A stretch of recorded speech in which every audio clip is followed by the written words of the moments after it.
and really don't have to do much but look at the statistics to know why. 4 touchdown grabs in 2016, jumped that up to 13 in 2017. That led all NFL receivers.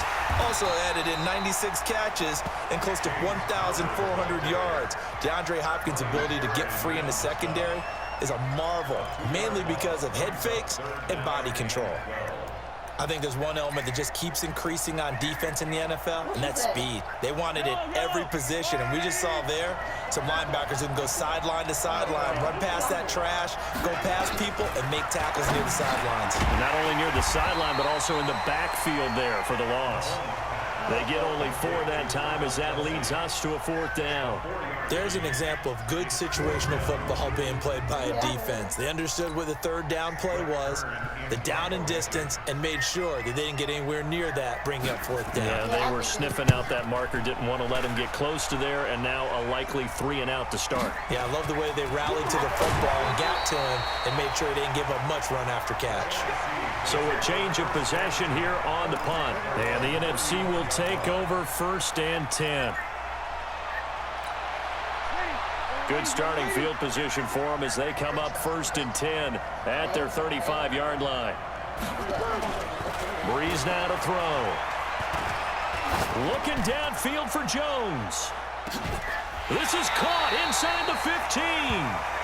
It's a big play that time for the NFC. 51 yards. A great job pulling that one in from a guy, as we know, who can really blaze. He's got a lot of speed. And that speed can work for him so many different ways. Sometimes he just takes off and goes and just runs past people. Sometimes you get people to back off so far that you can catch everything underneath. But still, at some point in the game, you probably have to make some contested catches, right? Sometimes you have to go up and beat a defender for the football. He has that in his arsenal as well. Showed it right there.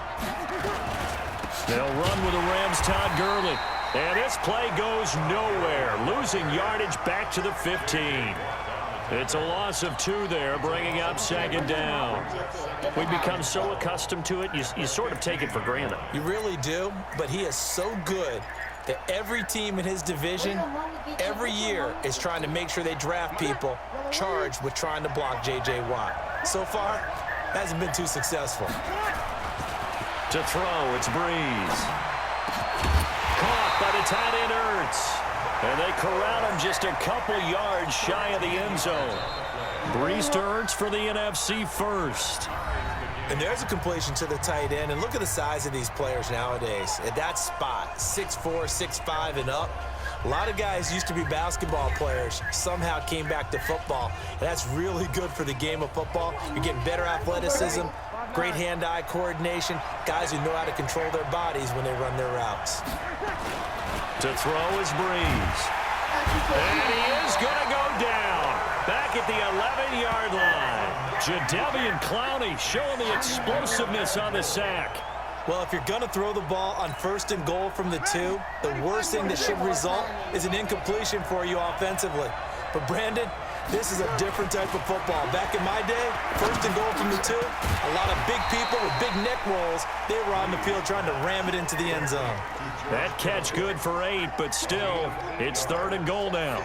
An ex-teammate used to tell me all the time, I hate experienced quarterbacks because no matter what, you really can't hide what you're doing. And I think that right there, he knew right away where the blitz was coming from, where his primary guy was going to be, and he ended up going to a secondary target for a nice game. I was just going to ask you, that wasn't the primary target. He's so good at that, isn't he?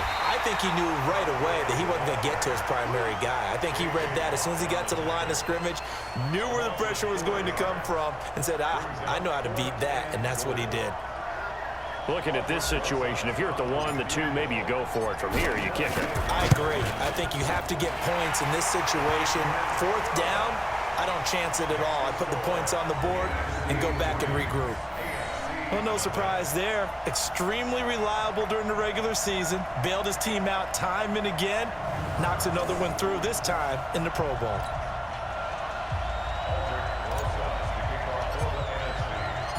After the field goal, here's Rosas to kick it away. This is taken about 7 yards deep. And no run back here. This will be a touchback, and it comes out to the 25-yard line. I hate finding something and then you like it. Mahomes in the AFC now with a 1st and 10 at their 25-yard line. They start with a give to counter. And he'll go down right at the 30-yard line. DeMarcus Lawrence in on the tackle. And that's exactly what you want on a 1st down run. Pick up 5 yards, bring up 2nd and 5. The defensive line, though, they've got to figure out a way to out-leverage the guys up front because the offensive line is winning at the point of attack.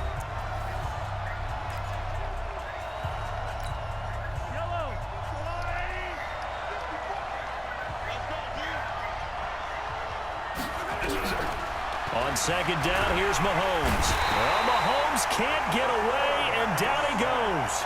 Khalil Mack. It'll go as a loss of about 8 as he gets in there to drop him. Gets it to Gordon. It's a 4-yard pickup, and that'll bring up